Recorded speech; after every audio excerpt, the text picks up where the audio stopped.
9:49, 9:49, el electo presidente Pedro Pablo Kuczynski está formando su equipo y algunos dicen que bueno, estos equipos tienen que ir en la línea con aquellos compromisos que asumió el candidato en la campaña. Algunos recuerdan los compromisos con la CGTP y otros con la sociedad en términos de salud, por ejemplo. Y vamos a hablar justamente de esos acuerdos o compromisos con el representante del Foro Salud, el coordinador del Foro Salud que está aquí con nosotros, Alejandro Sacco, a quien le damos la bienvenida. Gracias por estar con nosotros, Alejandro. A ver, ¿en estos días ha escuchado usted algo sobre este tema? ¿Sabe más o menos un poco en qué va el trabajo de Pedro Pablo Kuczynski en temas de salud? En relación a la salud todavía no hemos escuchado nada. Muy buenos días a todos los oyentes del RPP y a ustedes. Gracias por la invitación.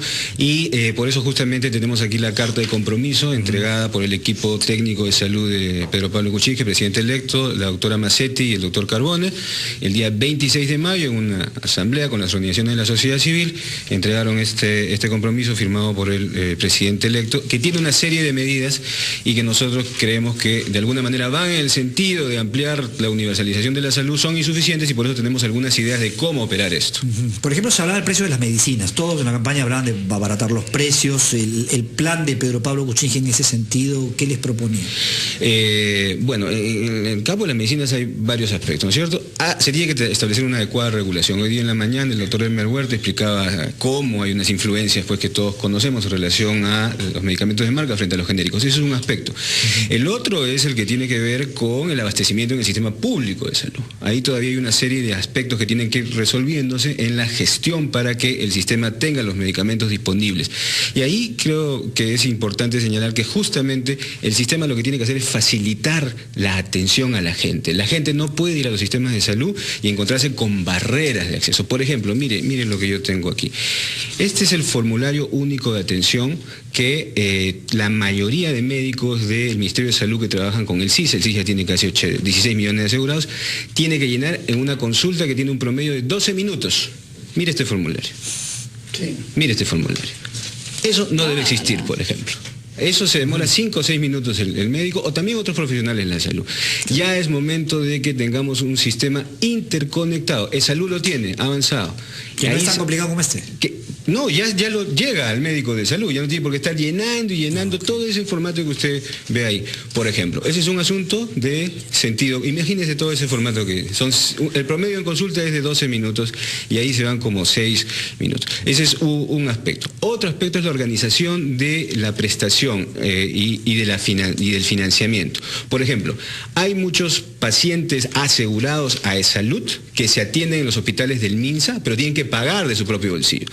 Ahí debería haber un mecanismo en el cual el salud cubre la atención, financia, paga a los hospitales para que no se genere un doble pago de los asegurados frente a su necesidad de salud. El problema no es si hay uno o dos fondos, como es en el país, ya tenemos un fondo de aseguramiento SIS, un fondo de aseguramiento de salud, sino que la gente no tenga problemas al acceder. En Francia, si no me equivoco, hay como 5 o 6 fondos de salud, en Alemania hay 7, en Bélgica hay 5, ese no es el problema. El problema es que igualemos la atención y la gente pueda acceder de manera sencilla a la necesidad de salud en el momento que la requiera. Ese es un aspecto. Otros aspectos que hay que avanzar y que están en el plan que van en consonancia con lo anterior es el DNI. La atención con el DNI. Ya debe solamente ser, con el DNI para todos los servicios de para salud. Para todos. Y el que no tiene DNI, porque hay casi 1 millón de personas que no tienen DNI, también se le tiene que atender. Eso requiere arreglos institucionales. ¿Y cómo comenzar? Por el primer nivel de atención. Esto es algo que se repite, se señala y se dice muchas veces, hay que fortalecer el primer nivel de atención y organizarlo en redes integradas. ¿Qué quiere decir redes integradas de atención primaria? Un equipo familiar, un equipo con un médico y los otros profesionales de la salud que se haga cargo de una población de 2.000 a 2.500 personas. Eso sucede en Cuba, en Inglaterra, en Suecia, en España. No es un problema, de orientación política, es un problema de sentido común. Y para eso hay que tener más médicos familiares. Pero, por ejemplo, mire, yo le traigo este dato interesantísimo. De las 2.500 plazas que ha habido este año para la residencia en medicina familiar en el Perú, que han aumentado, y 2.500, solo hay 40 para médicos familiares. Y de las 40 para médicos familiares, solamente se han presentado 28 jóvenes médicos para llegar a ocupar esos cargos. Es decir, no hay interés. Y si no tenemos interés en la medicina familiar, en la que esté en contacto con la población, allí en el primer nivel, no vamos a poder transformar el sistema de salud. Señor Sacco, tengo entendido que otro de los temas que enfatiza el foro es el tema de nuestros compatriotas con discapacidades. Y si no me equivoco, el foro está ahora dirigido por alguien que representa a esta demanda de la que se ha hablado muy poco durante la campaña electoral, ¿no? Así es, la coordinadora nacional del Foro Salud es nuestra compañera Rosa María Pimentel, ella proviene de las organizaciones de las personas con discapacidad, y bueno, es un tema muy complejo porque las atenciones son costosísimas. En el campo del Ministerio de Salud y del CIS tenemos el Instituto Nacional de Rehabilitación de Chorrillos, que, bueno, está superado en la demanda que puede darse. La gente de regiones tiene que venir al país. El salud tiene un poco más de avances, pero, por ejemplo, ¿cuántas prótesis completas de algún miembro inferior se han entregado en los últimos tiempos en el Seguro Integral de Salud? Bueno, si llegamos a contar unas 10, 11 o 12, quizás sea mucho. 10, 11, 12 quizás sea prótesis. mucho, quizás completas, porque son carísimas, Entonces ahí viene el tema del financiamiento.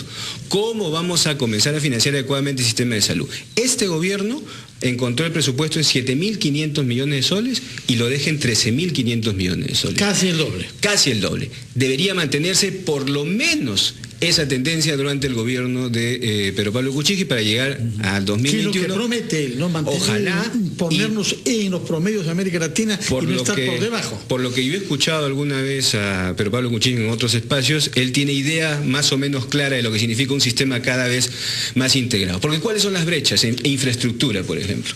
Ministerio de Salud, brecha de infraestructura, 30.000 millones de soles. Se ha avanzado, pero son 30.000 millones de soles. En salud, alrededor de 17.000 millones de soles. Infraestructura, a eso añade equipamiento. Y el equipamiento se renueva cada 2 o 3 años. Y a eso añade el crecimiento de la población. Y a eso añade lo que habla el doctor Malo, de crecimiento de las enfermedades no transmisibles. Obesidad y sobrepeso. Es el momento, y a eso añade 17.000 médicos que faltan y 70.000 profesionales de salud. Es el momento. Aparte hay un acuerdo nacional. El acuerdo nacional ha desarrollado la política 13ª que ha logrado un consenso de todos los actores de la salud, sociales, gremiales, estatales, públicos, privados, hasta con la CONFIEP incluido, que hemos firmado hace unos meses este acuerdo. PPK lo tiene en sus manos, porque obviamente el acuerdo nacional es institucionalidad del país, y es el momento entonces de desarrollar unas políticas que tiendan a esta orientación. Si bien no se ha retrocedido en el sector salud en los últimos años, ha habido un intento del gobierno, en algunas cosas positivo, en algunas cosas que no se ha ido a los temas de fondo, como igualar la atención independientemente del asegurador o del prestador, o la regulación del sector privado también, que tiene que darse, porque hay 2 millones de asegurados privados que también tienen problemas, es cierto, pero es el momento entonces de ponernos de acuerdo para avanzar de una vez, de manera seria, hacia la atención universal de salud, que es un mandato de la conferencia de Alma Ata de 1978, van a ser 30 años, y estamos en la posibilidad de hacerlo. Ya hemos aprendido bastante, hay que gestionar adecuadamente, facilitar la vía, hay que organizar el sistema de salud de mejor manera partiendo del primer nivel, y hay que crear mecanismos innovadores como una caja de compensación, por ejemplo. Los bancos tienen caja de compensación en la noche, hay un monto, y nosotros, el Salud y el CIS deberían tener una caja de compensación en la cual los asegurados al CIS y de Salud, por ejemplo, en la emergencia entra, se atiende, y en la noche o en la semana siguiente el CIS y de Salud intercambian los dineros que se gastaron y no tenemos los problemas en las emergencias del país, que en este instante, estoy seguro, en el hospital de salud de cualquier región del país o en el hospital del MINSA está padeciendo la atención. Tenemos que ponernos del lado de la gente. La gente no tiene que encontrar problemas en la atención de salud. Muchas gracias, señor Alejandro Sacco, del Foro de Salud. Son las 9:58. Quisiera terminar diciendo que hemos recibido un libro sobre el poeta y héroe de nuestra independencia, Mariano Melgar, libro que ha sido editado gracias al apoyo de la Fundación Telefónica y de la PCM. Llevan en efecto prefacio del señor Pedro Cateriano, primer ministro, y rinde justicia a este peruano extraordinario, uno de los poetas que usó la pluma y las armas para luchar contra la dominación española hace 200 años, y del cual el año pasado se celebró relativamente poco, se cumplieron 200 años de su muerte, de manera que recomendamos leer este libro, que tiene textos y además muy bellas imágenes de este gran poeta. Con eso ponemos punto final a nuestra emisión, invitándolos mañana a sintonizar Ampliación de Noticias y ahora a seguir en la sintonía de RPP Noticias. Buenos días.